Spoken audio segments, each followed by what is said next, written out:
Hi hello അസ്സലാമു അലൈക്കും, welcome to my channel. ഇന്ന് ഞാൻ വന്നിട്ടുള്ള നല്ലൊരു സ്നാക്കിൻ്റെ വീഡിയോ ആയിട്ടാണ്. വീട്ടിലുള്ള ചേരുവകൾ മാത്രം മതി ഇത് ഉണ്ടാക്കാനായിട്ട്. മുട്ടയും ബ്രെഡും കൊണ്ടാണ് ഇത് ഞാൻ ഉണ്ടാക്കുന്നത്. അപ്പോൾ എങ്ങനെയാണ് കണ്ടു നോക്കാം. ആദ്യമായിട്ടാണ് വീഡിയോ കാണുന്നത് ലൈക്ക് ചെയ്യണം കേട്ടോ. ഇനി ഞാനൊരു പാൻ എടുത്തിട്ടുണ്ട്. അത് അടുപ്പിൽ വെച്ചിട്ട് ചൂടായതിനു ശേഷം 1 ടേബിൾ സ്പൂൺ ഓയിൽ ഒഴിച്ച് കൊടുക്കുക. ഓയിൽ ചൂടായതിനു ശേഷം 1/2 ടീസ്പൂൺ നല്ല ജീരകം ഇട്ട് കൊടുക്കുക.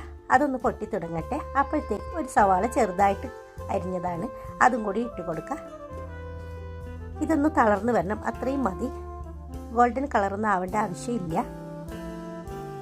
ഇതിലോട്ട് 1 ടീസ്പൂൺ ഇഞ്ചി വെളുത്തുള്ളിൻ്റെ പേസ്റ്റാണ് ഇട്ട് കൊടുക്കുന്നുള്ളത്. അതും കൂടി ഒന്ന് കോട്ടയിൽ മിക്സ് ആയതിനു ശേഷം ഇതിലോട്ട് ഒരു വലിയ തക്കാളി ചെറുതായിട്ട് മുറിച്ചത് അതും കൂടി ഇട്ട് കൊടുക്കുക. തക്കാളി പെട്ടെന്ന് തന്നെ ഒടിഞ്ഞ് കിട്ടാൻ വേണ്ടിയിട്ട് അതിലോട്ട് ഉപ്പ് ചേർക്കുന്നുണ്ട്. ഇനി കുറച്ച് മഞ്ഞൾപ്പൊടി ചേർക്കുന്നുണ്ട്. അതും കൂടി ഒന്ന് മിക്സാക്കി എടുക്കുക. ഇതിലോട്ട് കുറച്ച് കുരുമുളക്, ഏകദേശം 1/4 ടീസ്പൂൺ വരെ വരും. പിന്നെ 1 ടീസ്പൂൺ കാശ്മീരി ചില്ലിയാണ് ചേർക്കുന്നുള്ളത്. അതും കൂടി ഒന്ന് മിക്സ് ചെയ്തെടുക്കുക. ഈ സമയം തീ ഒന്ന് കുറച്ച് കൊടുക്കണം. ഇതിലോട്ട് ഞാൻ 3 മുട്ട എടുത്തിട്ടുണ്ട്. ഓരോ മുട്ടയും ഇങ്ങനെ ഇട്ട് കൊടുത്തിട്ട് പെട്ടെന്ന് തന്നെ ഒന്ന് ചിക്കി എടുക്കണം, ഇല്ലെങ്കിൽ മുട്ട ഉറച്ച് പോകും. ഇങ്ങനെ ചിക്കി വരുമ്പോൾ തന്നെ ഇതിലോട്ട് കുറച്ച് ഗരം മസാലയും കൂടി ചേർത്തിട്ട് മല്ലിയിലയും കറിവേപ്പിലയും കൂടി ചേർത്തിട്ട് തീ ഓഫ് ചെയ്യാം. ഇനി തീൻ്റെ ആവശ്യമില്ല. ഇപ്പം ഞാൻ 2 സ്ലൈസ് ബ്രെഡ് എടുത്തിട്ടുണ്ട്. നല്ല വലിപ്പമുള്ള ബ്രെഡാണിത്. ഇതിലോട്ട് ഒരു സൈഡിലോട്ട് കെച്ചപ്പ് ഒഴിച്ച് കൊടുക്കുന്നുണ്ട്. ഇതിട്ട് എല്ലായിടത്തും ഒന്ന് തേച്ച് കൊടുക്കുക. സ്പൂൺ വെച്ചിട്ട് ഇങ്ങനെ തേച്ച് കൊടുത്താൽ മതി. ഇതിലോട്ട് മയോണൈസാണ് ചേർക്കുന്നത്. നിങ്ങൾക്ക് മയോണൈസ് ഇഷ്ടമില്ലെങ്കിൽ ഈ സൈഡിലും കെച്ചപ്പ് തന്നെ ചേർത്തിട്ടാൽ മതി. അങ്ങനെ 2 സൈഡിലും തേച്ച് കൊടുത്തിട്ടുണ്ട്. ഇനി നമുക്ക് നേരത്തെ തയ്യാറാക്കിയിട്ടുള്ള മുട്ട മസാല ഉണ്ടല്ലോ, അത് ഇതിന് മുകളിലോട്ട് വെച്ച് കൊടുക്കാം. ഇങ്ങനെ എല്ലായിടത്തും ആക്കിയതിനു ശേഷം മറ്റേ ബ്രെഡ് കൊണ്ട് ഇങ്ങനെ ഒന്ന് കവർ ചെയ്തെടുക്കുക. എന്നിട്ടൊന്ന് പ്രസ്സാക്കി കൊടുക്കുക. അതിനുശേഷം ഇഷ്ടമുള്ള ആകൃതിയിലൊന്ന് മുറിച്ചെടുക്കുക. ഞാനിപ്പോൾ ഇങ്ങനെയാണ് ചെയ്യുന്നുള്ളത്. നിങ്ങൾക്ക് ഏത് ഷേപ്പാണ് ഇഷ്ടം, ബോക്സ് പോലെയാണെങ്കിൽ അങ്ങനെ കട്ട് ചെയ്തെടുക്കാം.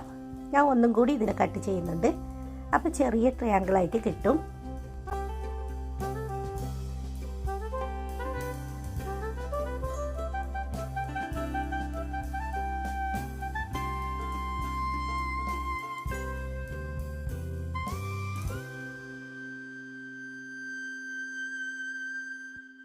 ഇനി നമുക്ക് ഇതിനെ കട്ട് ചെയ്തിട്ട് മാറ്റി വെക്കാം. ഇതിലൊരു മിക്സിയുടെ ചെറിയ ജാർ എടുത്തിട്ട് അതിലോട്ട് ഒരു കോഴിമുട്ട വെച്ച് കൊടുക്കുന്നുണ്ട്.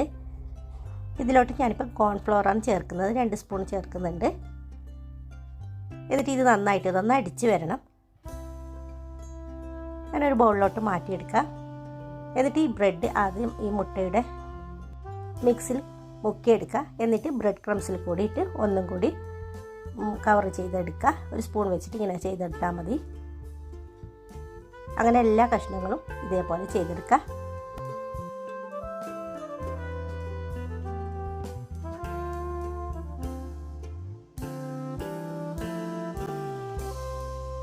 ഇനി പാൻ വെച്ചിട്ട് ചൂടായതിന് ശേഷം അതിലോട്ട് ഓയിൽ ഒഴിച്ച് കൊടുക്കുക. ഇത് ഫ്രൈ ചെയ്യാനുള്ള ഓയിലാണ് ഇപ്പോൾ ഞാൻ ഒഴിച്ച് കൊടുത്തിട്ടുള്ളത്.